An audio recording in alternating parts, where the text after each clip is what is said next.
Marion, on était ensemble dans le précédent live sur l'instrumentalisation du gouvernement, notamment après la mort de l'assassinat, cette horreur qu'a subi Samuel Paty, c'est-à-dire ce professeur à Conflans-Sainte-Honorine qui a été lâchement assassiné, égorgé devant son école le 16 octobre dernier. Et on pense à lui de manière très forte et également à l'ensemble de ses collègues, ses amis, ses proches, sa famille et également ses élèves dans cette période-là.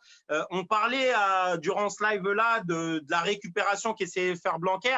Est-ce que toi, tu t'attendais à une rentrée aussi chaude et tonitruante dans l'éducation nationale dès ce lundi, avec une combinaison en fait qui est assez intéressante, c'est-à-dire une combinaison d'une part pour essayer de casser cette unité nationale que voulait le gouvernement, et d'autre part aussi, la chose la plus importante depuis la rentrée, et j'ai envie de dire depuis le mois de mars, c'est la question du Covid et de la gestion sanitaire. Est-ce que tu pensais que les profs, dès la rentrée, en fait, dans ce deuil national, parce que les gens étaient très attristés, on était tous choqués au-delà même de l'éducation nationale, est-ce que tu as vu venir ces choses-là? Je pense il n'y a personne ici qui est devin, hein, mais en tout cas, ce qu'on peut dire, c'est que ça fait 3 ans qu'on lutte dans l'éduc, qu'on lutte durement contre Blanquer. Et il y avait vraiment, depuis la rentrée septembre, une atmosphère de ça va pas, quoi. Enfin, là, ça va pas, ça va pas. Honnêtement, les directions syndicales de l'éduc, elles nous ont posé 0 date. À chaque fois, elles se sont fait doubler par la base, que ce soit côté E3C, enfin, le bac Blanquer, si vous vous rappelez, les profs, ils avaient bloqué la sortie des copies il y a 1 an et demi. L'année dernière, ça a été le feu, pareil, au point qu'on a quand même 4 camarades, collègues, AMEL, qui ont pris beaucoup de répression pour un bac qu'aujourd'hui, il est en train d'annuler. Donc, je pense que quand même, ça en dit long. Le terrain, il est fertile depuis super longtemps, ne Tu serait-ce demandes que le retrait des sanctions? Tu demandes, toi, le retrait des sanctions pour oui, les bien 4 de Mel? évidemment, retrait des sanctions. Ils retirent les E3C qui retirent les sanctions également. Mais juste qu'on voit un peu la profondeur de la radicalité chez les profs autour de la réforme des retraites. Il y en a même qui avaient participé au mouvement des Gilets jaunes contre les réformes lycée et réforme des retraites, où l'année dernière, on était quand même aux côtés de la RATP et des cheminots pour dire non à cette réforme en fait, qui veut nous voir crever au travail. Je pense qu'il y avait déjà une bonne base, quelques bons éléments en fait pour nous faire partir rapidement. Et là, ce qu'on a vu fin des vacances, c'est que quand ils nous ont dit l'hommage à Samuel Paty, il est sucré, c'est-à-dire juste 2 heures de concertation. Ils nous ont fait croire en fait que c'était le plan Vigipirate, mais 2 heures de concertation pour juste discuter entre nous, réfléchir. Et quand on a vu que le protocole il était vide, mais alors là, c'est sûr, on s'est tous révoltés de ouf. Et le problème, le truc, ils n'ont pas de chance. Mais c'est que nous, en fait, pendant le confinement, on a appris à s'organiser, on a appris à se servir des réseaux sociaux, on a appris à se servir de Zoom. Donc les AG virtuelles, elles ont été très vite. Entre lundi et mardi, je pense que tous les établissements d'Île-de-France avaient fait une AG, qu'elle soit virtuelle ou physique. À partir de lundi au mardi, il y a la moitié des collègues qui étaient chauds pour la grève. Et certains l'ont fait. Les chiffres de grève depuis lundi, mardi dans le second degré, c'est 70% minimum sur les bahuts. Non, mais juste pour dire, parce que la grève, elle est profonde.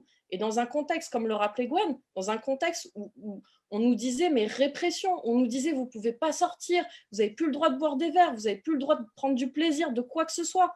Et là, en fait, les profs, ils disent, mais on s'en fout, on vous emmerde, on va s'organiser, on va sortir, on fait des manifs jusqu'à la DSDEN, et les lycéens, ils sont à nos côtés, ils bloquent leur bahut, et au point qu'en 5 jours, on obtient la première victoire dans l'éducation nationale, on fait reculer Monsieur Blanquer, qui lui, en fait, franchement, il en a rien à foutre de l'éducation publique, il est en train de la sacrifier, c'est dégueulasse, il s'en fout parce que ces gamins à lui, ils vont en lycée privé, ils vont en école privée, et même, en fait, ces gens-là, s'ils tombent malades, eux, ils vont dans des hôpitaux privés. Donc, en fait, ils sacrifient l'école publique, ils sacrifient les hôpitaux, ils sont en train juste de nous détruire. Et je pense que là, la révolte, elle est profonde, à l'image de ce que disait Chérine tout à l'heure, hein. Elle dit, lundi, peut-être qu'on reprendra les cours, mais en fait, la rage qu'on a connue, la révolte qu'on a là, elle ne va pas s'éteindre. Et je pense que c'est ça, en fait. C'est profond, c'est un mouvement très profond. Une conclusion sur des axes qui n'ont pas été abordés parce que on a parlé d'énormément de radicalité, énormément d'auto-organisation qui émergent, le lien avec les parents, le lien avec les élèves, etc.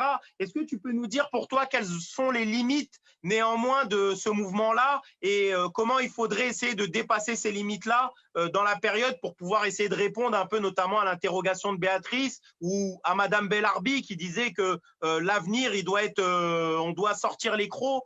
Quelle est ta vision à toi de toutes ces limites à dépasser aujourd'hui? Ouais, je pense que déjà, il y a déjà des limites de dépasser en vérité et c'est important de les souligner. Déjà, la première, c'est de voir que ceux qui ont prétendu créer un protocole, là, qui nous ont fait retourner au boulot dans des conditions criminelles, parce que c'est ça le terme, quand des gens crèvent du Covid qu'ils ont attrapé au travail, ça s'appelle des conditions criminelles en fait. Ces gens sont en train de nous refiler le virus, etc. Nous, on est en train de se battre pour limiter la casse. C'est ça qu'on fait aujourd'hui. Donc, je pense que déjà, il faut commencer par là, de voir que ces gens-là, ils ne travaillent pas sur le terrain. Ils font des protocoles dans leurs petits bureaux feutrés, etc. Mais on ne les a jamais vus, en fait, dans nos établissements scolaires. Sinon, ils n'oseraient même pas dire « ouvrez les fenêtres, nettoyez les poignées de porte ». Enfin, c'est un scandale, en fait, la façon dont ils se sont foutus de nous. Et je pense que quand tu me demandes là, qu'est-ce qu'il faut dépasser, etc., le premier truc à souligner, à voir, et Élise, Pierre, beaucoup l'ont dit, mais c'est que déjà, ça a été dépassé quelque part un petit peu, le truc de s'auto-organiser, d'imposer son protocole, de dire au recteur, mais en fait, on s'en fout de votre avis, on impose notre protocole, on n'en a rien à foutre de vos règles hiérarchiques, etc. C'est nous qui faisons le taf, on sait dans quelles conditions on accepte de le faire. Et après, le truc qu'ils ont commencé à installer, c'est le dédoublement des classes en collège. Et là, ils ont cédé en lycée parce que, évidemment, c'était pas tenable comme situation. On a vu, il y avait trop de révolte de la jeunesse et des profs. Et je pense qu'en effet, si on est dans la logique économique qu'ils ont, c'est plus facile pour eux de renvoyer des élèves qui savent se garder tout seuls que des collégiens.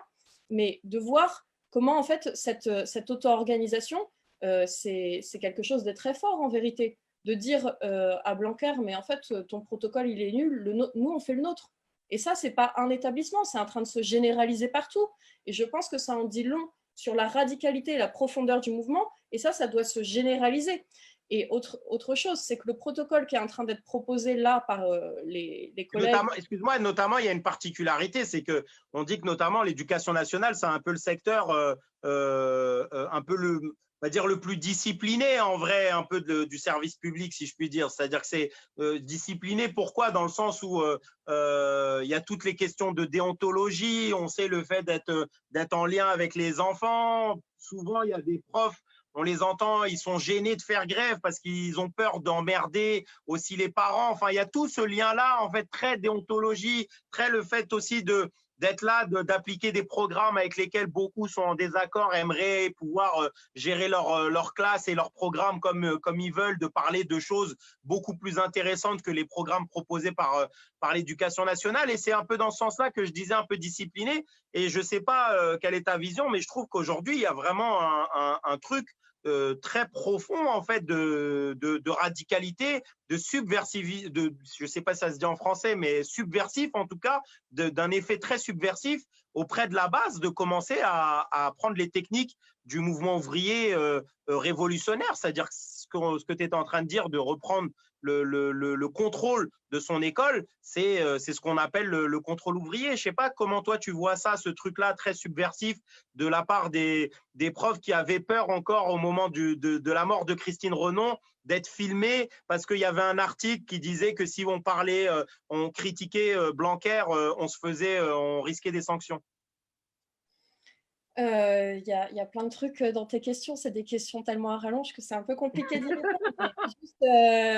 Juste, le caractère subversif, évidemment, c'est vrai qu'il y a un truc de discipline qui est évident, de rigueur, de discipline. On reste des fonctionnaires et des agents de l'État. Du coup, on a une grosse pression hiérarchique, même si on n'a pas de patron direct.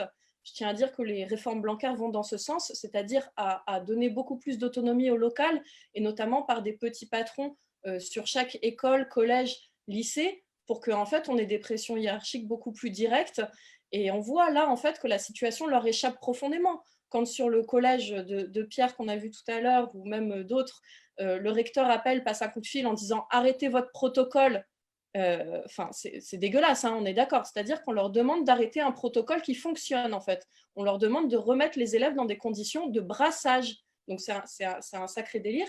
Et je pense que ce qu'il faut voir c'est que le mouvement, il est très subversif, rapide, il s'auto-organise. C'est-à-dire que oui, il y a une discipline des profs, mais il y a une discipline dans la lutte aussi. C'est ça qu'on est en train de voir là. Et je pense que ça, c'est intéressant. Après, je pense que ce qu'il faut voir, c'est que le mouvement, il est profond, il est radical, mais que les mots d'ordre, ils sont encore un peu à l'arrière-train, quoi. C'est-à-dire que là, le truc des dédoublements, ils ont cédé vite tellement c'était facile pour eux. Enfin, c'est un truc, finalement, ça leur coûtait pas cher de dire, bon, bah, dédoubler, alors si c'est ça que vous voulez. Bon, ils l'ont fait côté lycée, ils ne l'ont pas fait côté collège parce qu'ils sont confrontés au phénomène de garderie du MEDEF dont on parle depuis le début, c'est-à-dire que nos élèves à nous, c'est beaucoup plus compliqué qu'ils se gardent eux-mêmes, et du coup, ça les emmerde parce que dédoublement, mais on peut y revenir aussi hein, côté lycée, mais dédoublement, ça veut forcément dire embauche à un moment. Sinon, tu prives les élèves de leur temps de classe, en fait. Alors, nous, on fait le choix, là, immédiatement, dans la période, en effet, de dire dédoublement, dédoublement, parce qu'il y a une urgence, en fait, à sortir de ce marasme. Mais en fait, si on n'articule pas la question des embauches, d'agents, de profs, d'AED, de CPE, parce que c'est ça aussi dont on a besoin. Et si on n'articule pas ça non plus avec des réquisitions, enfin, je ne sais pas comment dire, mais d'avoir de nouveaux locaux pour accueillir tous ces élèves. Moi, je vous dis, la salle la cour de récré là, de mon établissement, elle doit faire 70-80 mètres carrés. Il y a 600 élèves dedans. Je ne sais pas, ça ne peut pas être autre chose qu'un cluster, en fait. Ça ne peut pas être autre chose que ça. Donc, il y a un moment, il faut voir un peu comment on articule toutes les mesures, parce que le mouvement, il est très rude, il est très profond. Après, il y a un phénomène de course de relais, en vérité. C'est-à-dire que tu as un bahut qui va se mobiliser 2 jours et après, ça va être un autre 3 jours. Et il y a un phénomène de course de relais. Et quand les copains, les collègues obtiennent un truc, on finit par l'obtenir aussi. Mais là, ce qu'il faut, c'est une grève plus d'ensemble qui arrive à obtenir pas que des dédoublements, mais des embauches. Parce que le mouvement, il est profond, il est là. Et moi, je tiens à dire autre chose, c'est que Élise l'a rappelé tout à l'heure, mais c'est parti d'un Blanquer d'émission aussi. Parce que ce monsieur qui, depuis 3 ans, nous fait la guerre, à un moment, il fait une gestion criminelle, il est en train de mettre les gens, la santé des gens en danger. Les parents sont avec nous, vous l'avez vu, mais ce monsieur, va falloir qu'il arrête, en fait. Enfin, va falloir qu'il tombe. On voit que c'est nous qui gérons la crise, que ce n'est pas lui du tout. Donc, je pense que toutes ces choses-là, elles sont très claires. Et nous, ce qu'on aimerait là, c'est que ça ne se cantonne pas à l'éduc. C'est que ce phénomène de s'auto-organiser à la base et de dire on vous emmerde avec votre protocole tout pourri, il se généralise et que dans d'autres secteurs, ça puisse avoir lieu aussi de dire bah, nous, notre protocole sanitaire à ça, c'est ça, à nous, c'est ça. De créer des observatoires, enfin, nous, on a appelé ça comme ça sur mon établissement, mais des observatoires pour vérifier que les choses, elles se mettent correctement en place, des observatoires composés de parents, d'élèves, de profs, mais voilà, qu'il y a un vrai phénomène d'autogestion, c'est nos conditions de travail, on sait dans quoi on est capable de travailler et dans quoi on refuse de travailler. Et c'est ça qui se pose très concrètement en ce moment. Je pense qu'il faut voir la profondeur et la radicalité de ça, et il faut l'étendre. Il y a urgence. Parce qu'en fait, il n'y a pas que nous qui sommes en première ligne.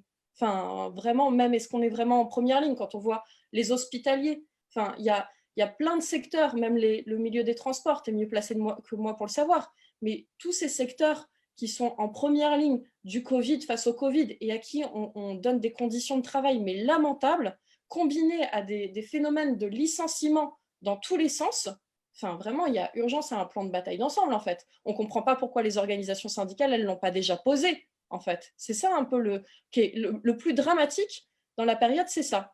Tu trouves qu'il y a une atonie des directions syndicales? De réponse. Tu trouves qu'il y a une atonie des directions syndicales au sens large dans la période? Un exemple, nous, pour que l'intersyndicale de l'éducation appelle à quelque chose, il aura fallu attendre mardi prochain. Elle est bien, cette date de mardi, hein, on est content. Enfin, franchement, c'est enfin, j'ai envie de dire. Mais le problème, c'est que toute la semaine, les collègues, ils ont fait grève ou ils ont fait des droits de retrait. Enfin, on aurait aimé que par en haut, ça soit aussi radical que par en bas. Et je pense que ça, c'est pas que sur le secteur de l'éducation, c'est partout. Et on a intérêt dans la période à demander beaucoup. Quand on voit qu'ils donnent beaucoup aux grands patrons, qu'ils donnent beaucoup pour licencier à tour de bras et qu'ils donnent beaucoup pour nous taper dessus, comme en témoignaient les lycéens de tout à l'heure, je pense que là, on doit dire que tout ça, c'est pas normal. Et moi, je le disais au début, mais dans cette période qui est très difficile, où beaucoup sont confinés, il y a urgence à ce qu'il y ait une contagion, pas du Covid, mais de la colère, et que les gens ils s'organisent, quoi. Parce qu'on le voit, dans l'éduc, ça fonctionne. Dans l'éduc, on peut partir en manif à la DSDEN aujourd'hui, on peut bloquer son établissement, on peut imposer son protocole par en bas. C'est nous qui décidons, c'est pas eux. Et je pense que c'est ça qu'il faut faire circuler le plus possible.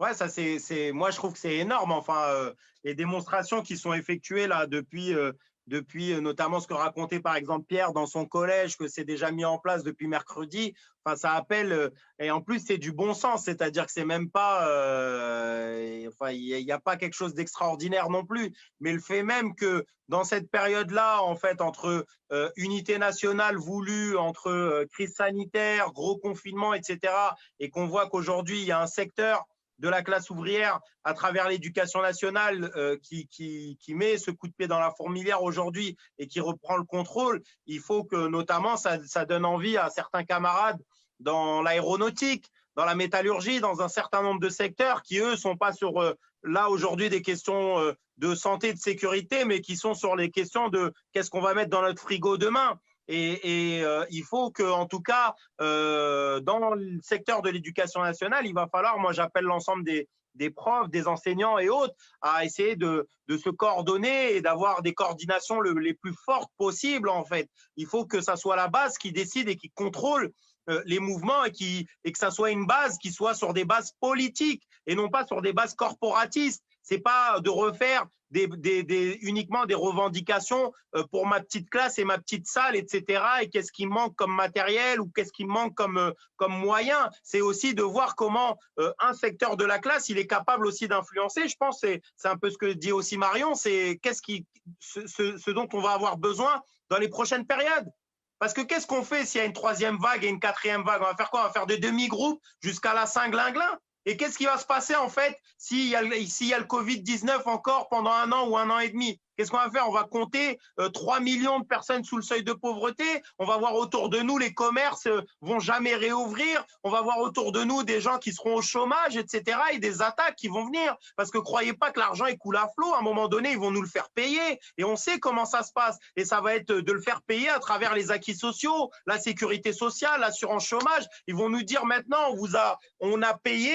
Maintenant, il va falloir que vous payiez dans vos acquis sociaux et de nous faire nous traîner alors que c'est eux qui sont en train de prendre des thunes. Donc, je pense que les profs, partout où ils sont, il va falloir, comme dit Marion, d'essayer d'élargir le spectre des revendications et il va falloir faire en sorte que cette grève-là, en fait, ça ne soit pas juste une grève sur les questions sanitaires, mais je pense que ça soit une grève sur quel est le monde de demain, en fait. Qu'est-ce qu'on propose nous aussi en tant que profs aux générations futures et quel avenir en fait on va leur offrir. Et je pense que l'éducation nationale aujourd'hui est dans une pente progressive. Je te laisse quelques minutes de conclusion, Marion, sur les dernières choses que tu n'as pas pu dire. Non, je pense que tu as vraiment beaucoup, enfin, t'as vraiment beaucoup synthétisé tout ce qu'il y avait. Moi, je pense que vraiment, il y a un appel là sur mardi, parce qu'il faut voir un peu le truc que Blanquer a essayé, et je pense qu'il a peut-être réussi, mais mardi, ça sera le test, d'endormir les lycées, et qu'il y a un enjeu à ce que mardi, ça soit une réussite pour l'ensemble de l'éducation. Les collègues du premier degré qui attendent, parce qu'eux, ils ont un truc de 48 heures hyper relou pour faire grève, qui attendent depuis longtemps quand est-ce qu'ils vont se mettre, quand est-ce qu'ils vont partir, etc. Mardi, c'est le moment. Mardi, c'est le moment du tous ensemble de l'éducation, en fait, de faire de cette journée une grosse date. Et là, on espère que nos organisations syndicales, elles vont appeler à une belle manif, en fait, qui aille jusqu'au ministère de l'Éducation pour en fait aller taper à la porte de Blanquer et lui dire regarde, en fait, regarde le nombre qu'on est, arrête de nous invisibiliser. Parce qu'il faut le dire un petit peu aussi, sa copine, elle bosse à BFM. Donc, si on ne parle pas dans les médias depuis quasiment une semaine de la grève des collèges, de la grève des lycées, et qu'on nous dit juste « Oh, les pauvres petits bouts de choux de 6 ans avec leur masque », oui, c'est triste pour les petits bouts de choux. Le problème, c'est qu'il y a un phénomène massif de grève qui est complètement invisibilisé, qu'on ne parle absolument pas de ça. Franchement, je vous dis, hein, moi, les collègues, ils ont la rage. Ils me disent il n'y a que Trump et Biden, on dirait, depuis mercredi, en fait. Alors qu'il y en a plein qui sont en grève. Alors qu'on n'habite pas en Pennsylvanie. Alors qu'on n'habite pas en Pennsylvanie. Et on est d'accord, c'est grave sur une échelle internationale et tout. On comprend la situation. Et le problème, c'est qu'ils font tout pour invisibiliser les phénomènes très radicaux dans la période. Et ça, il faut le voir aussi. Et du coup, plus on sera nombreux, plus on sera vénères tous ensemble, on arrivera à décrocher des trucs. Je pense qu'il faut beaucoup voir ça en 5 jours. on a réussi à décrocher des choses qu'on n'a jamais eues en 5 ans, enfin en 3 ans, je veux dire, depuis qu'il est là. Mais enfin, c'est toutes ces choses-là qu'il faut saisir. Et après, moi, je voudrais Et qu'il juste faut revendiquer fortement, il faut être fier et c'est une victoire pour l'ensemble de notre classe en réalité, au-delà même de l'éducation nationale. D'avoir fait reculer le gouvernement aujourd'hui, c'est quelque chose d'énorme. Exactement. Et je pense qu'il faut voir aussi la politisation de la jeunesse dans cette période qu'ils ont cherché à culpabiliser, de leur dire en fait que c'était de leur faute la circulation du virus, que c'était de leur faute ceci, que c'était de leur faute cela. Ceux qui ont refoutu des lycéens, des gamins par centaines dans des établissements scolaires, c'est eux. C'est pas les lycéens qui ont voulu contaminer, c'est même eux qui ont mis un frein à la contamination.